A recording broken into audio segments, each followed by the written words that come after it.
નમસ્કાર વિદ્યાર્થી મિત્રો. ધોરણ 12 2025 બોર્ડ માટે આઈએમપી મોસ્ટ આઈએમપી પ્રશ્નો.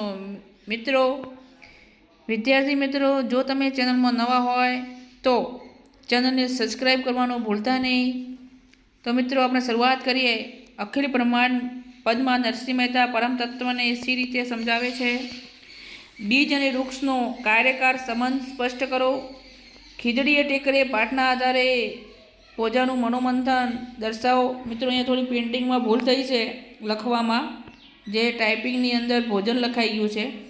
પોજાએ રાત્રિએ શો નિર્ણય કર્યો, તેનું શું પરિણામ આવ્યું? એ ચેપ્ટર મિત્રો જે છે એ ચેપ્ટરનો સામે નામ પણ લખેલું છે, એટલે મિત્રો તમને પ્રશ્ન મેળવવામાં એકદમ સરળતા રહેશે. દેવોએ નળ અને દમયંતીની પ્રસન્ન થઈને કયા કયા વરદાન આપ્યા? ચારે દેવોએ એકબીજાને સાથ શ્રાપ આપ્યા હતા. 1 વર્ષની રજા લઈને વિનોબાએ કયા કયા કાર્ય કરી બતાવ્યા હતા? નંબર 8, શાક સમારતા ગાંધીજીએ વિનોબાને શું કહ્યું હતું? રામબાણ પદનો મર્મ તમારા શબ્દોમાં લખવાનો છે. નંબર 10, હરીશ શા માટે આવ્યા? તેમને શું જોયું? મિત્રો બધા પ્રશ્નો મોસ્ટ આઈએમપી છે. એક પણ પ્રશ્ન તમે સ્કીપ ના કરતા. તમારે સંપૂર્ણ 30 ગુણ પૂરેપૂરા પ્રશ્નોમાંથી મળી રહેશે. ઉછીનું માગનાની નજર કેવી છે? શા માટે? નંબર 12, ગોપી શ્યામ રંગની નજીક જવાની શા માટે ના પાડે છે? અમરનાથની યાત્રા કઠિન છે એવું સાથી કહી શકાય? એ ચેપ્ટર 8માં છે.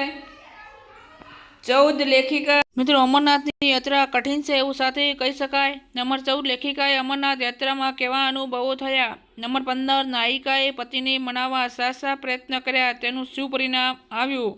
મિત્રો દરેક પ્રશ્ન આપણે ભણી ચૂક્યા છીએ, તો વિડીયોને સ્કીપ કર્યા સિવાય પૂરેપૂરો નિહાળજો. નંબર 16, ભાવના બોલા લોકગીતમાં નાયિકા શો સંદેશ મોકલાવે છે? જે સમડી દ્વારા સંદેશ મોકલાવવામાં આવે છે, શો મોકલાવે છે તેની વાત છે. નંબર 17, યુધિષ્ઠિર યુદ્ધ વિશે નાટકના અંતની ચર્ચા તમારા શબ્દોમાં પણ મિત્રો તમે પાઠના અનુસંધાને પણ કરી શકો છો. નંબર 18, પોતાનું શેષ જીવન વનમાં ગાળી યુધિષ્ઠિરને શું કરવું છે? કારણ કે રાજપાટ એમને નથી લેવું અને વનની અંદર જતું રહેવું છે હાડ ગાળવા માટે. નંબર 19, ઉર્મિલા કાવ્યના આધારે લક્ષ્મણનું ચરિત્ર ચિત્રણ કરો. 11મી ચેપ્ટર આપણું છે. 20, મહારાણાએ કાશ્મીર આવવા પ્રભાશંકરને કેવી લાલચ આપી હતી?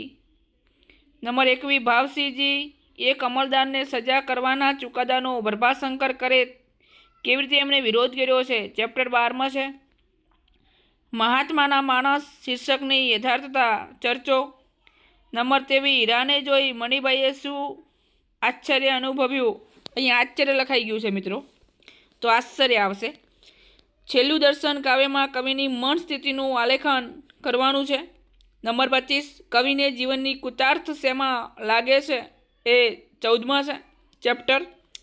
શક્યતાના દ્વાર ખખડાવવા એટલે શું? એ ચેપ્ટર 15માં છે. સેલ્વી પંકજ ચરિત્ર ચિત્રણ કરો. એ ચેપ્ટર 16ની અંદર છે.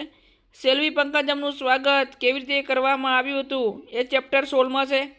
પથ્થર થરથર ધ્રુજે કાવ્યમાં શું જીવન સંદેશ પ્રગટે છે? એ ચેપ્ટર 17માં છે. ઓલિયાનો ન્યાય સાચો સાથી ગણી શકાય? એ ચેપ્ટર 17માં છે. 31, દેવરાજના મનોમંથન અને તેના અરમાનોની તમારા શબ્દોમાં મનોમંથન વ્યક્ત કરવાનું છે. ચેપ્ટર 18માં છે.